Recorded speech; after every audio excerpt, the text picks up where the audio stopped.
this is gonna be painful, but I'm gonna keep it real. I don't think men overall do a good job at making their wives feel like they deserve to be lusted after. And that's one of those things that I always keep fresh in my mind and in my heart when I deal with my wife. Like, I can't lie. Like, we'll be someplace and like she'll be trying to have a serious conversation with somebody, and I'll just pull up on her left side or whatever side is exposed at that time, and I'll whisper like some mad inappropriateness in her ear just to watch her face change when she's trying to maintain that serious visage. Like, she's like, yeah, I'm really in depth in this conversation. And then I'll pull up, I'll be like, hey, yo, I know you ain't got no drawers on right now, what's popping? And then her whole face will change. And it makes me laugh because she can't help herself. Like, when I see her, there's a level of giddiness that I approach her with. And I feel like stuff like that, like those little things, need to be constantly implemented into your marriage. And the sad part about that is, those are the little things that get overlooked the most, because a lot of times, I'm gonna take a sip real quick. Am I the only person that puts like an overabundance of ice in their cup? Like, listen, if I'm at your house and you don't have an automatic ice maker and you got trays, then you just got ice pirated. Like, ain't nobody gonna be able to have ice cubes for at least 4 to 6 hours or however long it takes to make an ice cube. Anyway, so the constant like flirtation, like I flirt with her everywhere we go. And it's not one of those things like it's not like a checklist, like, all right, make sure you flirt with Jody in public. Like, that's not what it is. It's just the fact that I have a desire for her to know that she's desired. And once a woman knows that she's desired daily, even if she doesn't feel desirable, those things will motivate her to feel a little bit more about herself. Because honestly, man, like, this world does a great job at tearing women down from the seams. Like, I talk to women a lot for a couple of reasons. One, they have great conversation. I can't stand talking to dudes sometimes. Dudes really bug me because I don't want to talk about your job. I don't want to talk about, I don't know how to fix cars. I don't want to talk about that. I don't want to talk about nothing you think manly dudes want to talk about. I don't care about none of that. Like, I'm one of those people, like, I want to know what's going on inside the minds and hearts of people. And dudes don't do a very good job at discussing what's going on in their minds and hearts. They do a lot of time, they spend a lot of time doing the exact opposite, like pretending to think and feel things because they don't want to let you in on what I really think and feel, because that's not manly. Forget all that. Like, and that's why a lot of people marriages be failing, because they spend a lot of time pretending not to feel. And you can't do that when you got to carry the emotions of you and another person. But saying that to say, I spend a lot of my time talking to women and I ask them questions. I'm like, so when you aren't quite feeling yourself, what are you comparing those feelings, thoughts, what are you comparing that to? And a lot of times I'm coming to find that women are comparing themselves to their old selves because maybe, and I'm not saying this is all the time, because maybe they got a man in their life that likes to remind them, oh, I remember when you used to do, and all this other stuff. And that's not fair. And it's not all on the men, because sometimes women will take that energy that they once put in themselves and they'll put it all into their children. And it's not wrong. It's not wrong to do that. And I want to say that one more time, because for some reason, whenever I talk, people only hear the things that they want to hear. It's not wrong to do that. But if you're going to dump all that energy into your kids, which a lot of times isn't even that necessary, what do you have left for yourself and what do you have left for your marriage? Like, it doesn't make sense. So realistically, you got to put yourself in a mindset of, okay, I have to prioritize myself into this equation. And no matter what that is, whatever makes you feel you, whatever makes you feel like a woman.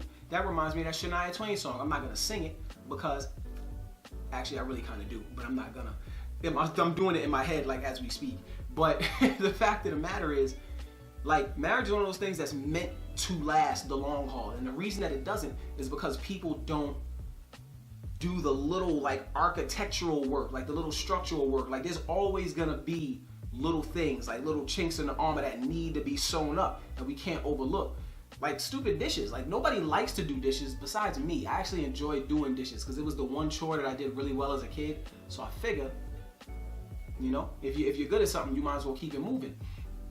But like stupid dishes, pick stuff up off the floor. Like, All of those things, you think that they have nothing to do with marriage. They really do, because if the other person feels like you're taking them for granted, there is nothing that you're going to be able to do to spark that flame, because they don't have that, they don't feel valued. And the reason I say that is because I've been married for 14 years, and I fell into that habit like 3 years back.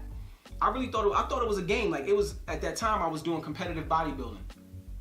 And at that time, it was like all about me. I don't know anybody who, if you've ever been involved with somebody who's been in competitive bodybuilding, or somebody who, if you have yourself, but your life becomes very self-centered. Like, where you go to eat, what you buy from the grocery store, what you do around the house, all of those things become centered around you. So really, nobody else matters. And I found myself really marginalizing my wife. Like, everything I did, she was second, third fiddle. But the crazy thing about that is I made sure that I was the best dad possible, because I didn't want my relationship with my daughter to be bad. And that's mixed up thinking, because your marriage is going to last way longer than your parenthood, in theoretically speaking. And that's funny that I even mentioned that, because I was talking to my daughter the other day, and she was like, "Dad, I should be your favorite girl because I can give you grandchildren." I said, that doesn't make any sense. This is not a competition, number one. I can't believe you just said that, number two. And she said it in front of my wife. She's 11. She has no, like, her filter is limited. But that mindset of A plus B equals C in her mind when it comes to that kind of stuff kind of threw me off.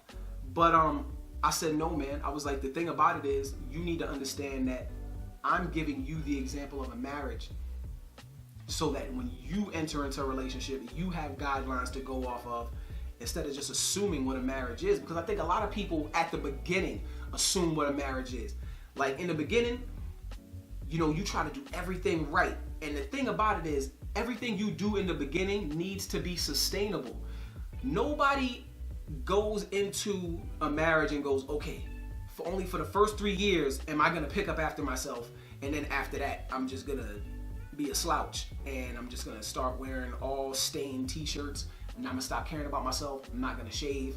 Like, it is a constant working of yourself, a constant working of communication, a constant working of building up and tearing down, not building up and tearing down in the destructive sense, but building up and tearing down as in turning your old self into somebody new that carries on into different stages of marriage. Because in the beginning, I'm not gonna lie, but the first 5 years, people say, oh, if you make it through the first 5 years, then you can last marriage. The first 5 years are cake. You're not really doing nothing in the first 5 years, because really most people wait to have kids sometimes, but they're just living their lives. They're basically two bachelors and bachelorettes who just happen to be together and they're living, but now they're married. Like, that whole bachelor mindset is still there, but they're together and they're just footloose and fancy free. You implement a kid after that 5th year, that's when things get a little tumultuous, because now you add in another person that now has to be considered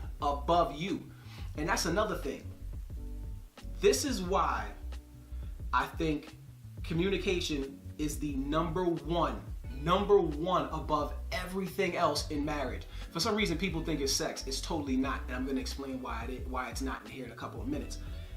Communication is number one, because the moment you feel a certain way, you are obligated to speak on it. Most people don't. Most people, they just let stuff rock. They're like, I'll just let that go. It's not worth arguing. It's not worth mentioning.